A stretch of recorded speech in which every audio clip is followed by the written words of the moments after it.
Howdy again, YouTube. Got Bipolar Trucker here. Know I'm always doing some kind of funny video or making a song, so today I figure I'd cover a serious topic, and that's going to be bipolar disorder, major depressive disorder, PTSD, ADHD. I've been diagnosed with all of them, and kind of want to try to share with people how to deal with that. It's not an easy thing, but it's not the end of the world. I know a lot of people get diagnosed with bipolar disorder. They think, it's the end of their life. They don't know what to do. And don't get me wrong, it can be a lifelong process learning how to deal with it. There's also a lot of confusion on the subject. People say, well, he's just being bipolar. Well, that's actually offensive to us. It really is. And the reason why is because it's impossible to know what we go through unless you've actually been through it. Best way to describe it for me would be, a lot of people say it's a shift in moods, okay? And that's correct, but it's everything about your mood. And say on one end of the spectrum, you've got your lows. You've got your major depressive episodes, and don't want to get up, don't want to get out of the room, just want to be yourself, depressed. You might even contemplate suicide. Anybody thinking that, by the way, don't do it. I know right now it might seem hopeless and you have nothing to live for, but I promise you there's a reason to get up tomorrow. Life's too short as it is. Why hurry it along? Alright, now for me, bipolar, most of the time I usually stay somewhere between, kind of in the middle, between depressed and manic, and then I bounce to manic. And then I'll stay manic for about a week or two, and then I'll fall into a depressed slump.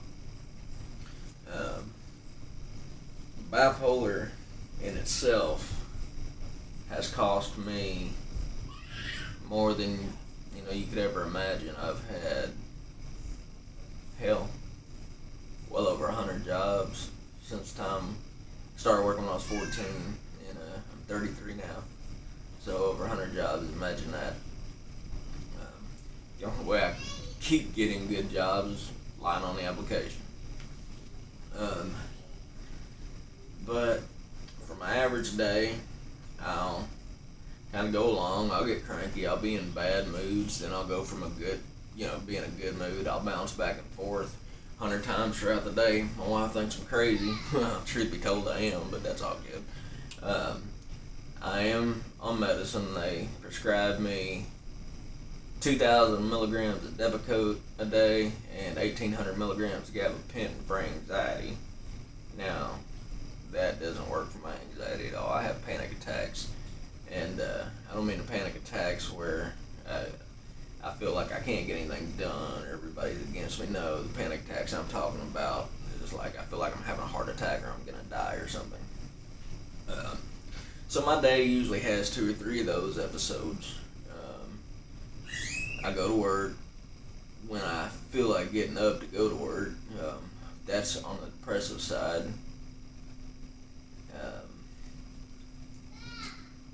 That goes back to me telling you about the ADHD too, because I kind of bounce around subject to subject. Anyway, back on track, and I apologize about that.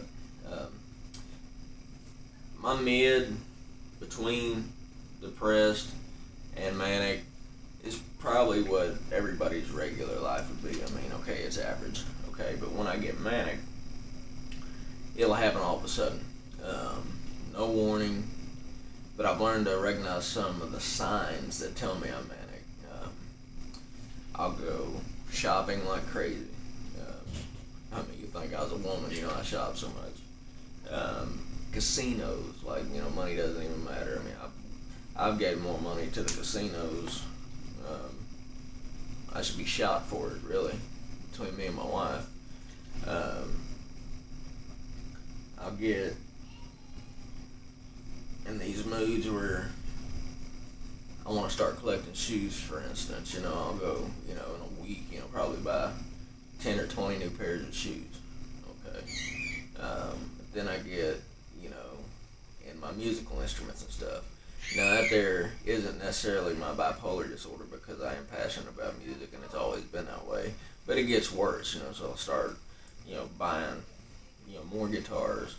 I'll buy keyboards, basses, amplifiers. Hell, I've got 6 amplifiers right now. PA system. Or I'll start dressing differently. I'll go find, stuff that I'm not really into, but all of a sudden that week I'm into it. That's who I'm going to be. I think I can achieve anything. I'll have days where I won't sleep. I mean, you would think I was on drugs, but I don't need it. I mean, it feels like I'm Superman. Hadn't quite got to a point where, I see things or anything like that, but I've certainly had issues where I almost hear like whispering. And that was enough to scare me. That was when I was driving my truck over the road, and that's a horse of a different color, But that's also an advantage too when you're a truck driver and you're in your manic stage, because you can stay up and go run extra hours, all that stuff. Don't get into the, well, that's not legal and stuff like that. Well, of course it's not, but you ain't gonna make any money in the trucking industry doing it illegally. Sorry. That's why my truck was a 99. Didn't have to deal with a logbook, electronic logbooks. I kept paper log. I could change it anytime I wanted.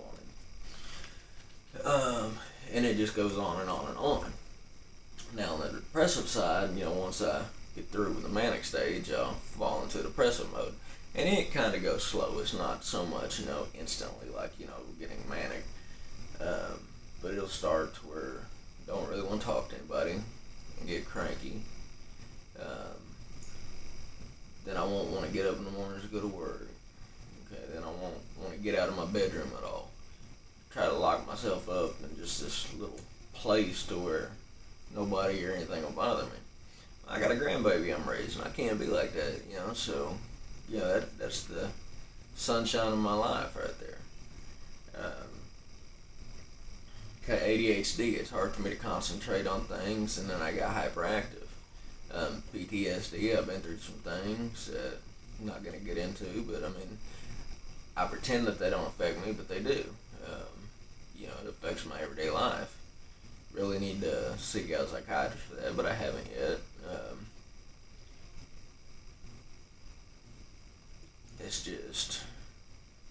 It's hard to talk to people about, and that's what I'm trying to do with this video here, is just try to tell you ways to deal with it.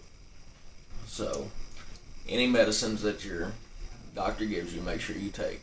That's a big thing that people with bipolar have a problem with. They'll take the medicine for a while, they'll feel better, won't have as many episodes or not have any, and then think they don't need your medicine. Well, that's the worst thing you can do, because as soon as you stop doing that, it's going to come back way worse than what it was before. My medicine, I can tell if I don't take it for a day or two. I mean, it gives me massive headaches, but then I really start going manic. They had me on Wellbutrin for a while, and that actually put me in manic stages, so they had to take me off that. Also on Zyprexa, because the Depakote has a tendency to put me in a bad mood as it is. But anyway, that's rule number one. Make sure you take the medicines that the doctor tells you to take, and take them how you're supposed to take them. It's going to be a lifelong journey. I mean, some people are lucky and it's about finding the right combination of medicines, because not just one. I mean, a lot of lithium's a common one, Depakote's another common one, but it's what you take with it, and it takes time to figure out what each individual needs to help them. Okay, and once you find it, be glad, because some people, it takes 20 years to find the right cocktail of medicines that they're supposed to be on. And then also don't forget, just because you've been on something that's been working for you for years, I mean, your body chemistry can change and might not be working for you anymore, so you need to be sure to tell your doctor anything like that that's going on. Another way is you need to have a good support system. Let your friends, your family, everybody that you're around know what you're going through. You know, if things bother you, tell them that they bother you. If things set you off, tell them that they set you off. That's, you know, and if they're not willing to support you, well, you don't need them in your life. So, I mean, cut your loss and, you know, find you better friends. Me, myself, I really don't have any. I have the tendency I can make friends real easy, and but then I shut them out. You know, I won't talk to them. Hell, you know, won't answer my phone, ignore them, what have you. Gone months. My best friend, we used to talk every day. He'd call me and, you know, why ain't you answering your phone? Blah blah blah. It finally become a running joke between us, and yeah, he got used to it. But I mean, I'd call him back, you know, give it a couple days or a week. Well, then I got into a depressed state, and I actually ended up hospitalized over that because I was going to commit suicide, so they put me in the hospital for a couple weeks to get my medicine regulated. But anyhow, on that, instead of a week, I went weeks, and then I went months, and then I went to a year, and got a call one day, he passed away. Didn't get to tell him goodbye, didn't get to talk to him, you know, and he answered about me all the time. You know, so how do you deal with that? Well, that was the bipolar in me, that wasn't me. So that's number two, make sure you have a good support system and use it. They're there for you. Number three, try to take care of yourself and eat healthy. I'm not going to go on no big diet kick or anything like that. Don't just eat sweets, meats, potatoes, sodas. You know what I mean? You need to have good food so that way your brain can process things better. Another tip would be just be honest, you know, about how you feel, especially, you know, in your relationship. You know, let your partner know what you're dealing with, what, you know, what affects you, what doesn't affect you, what bothers you, what don't. And all that can make a real big difference. And anybody out there that, you know, pokes fun at people like that, or just, you know, uses, you know, somebody that's having a bad day, well, he's just bipolar.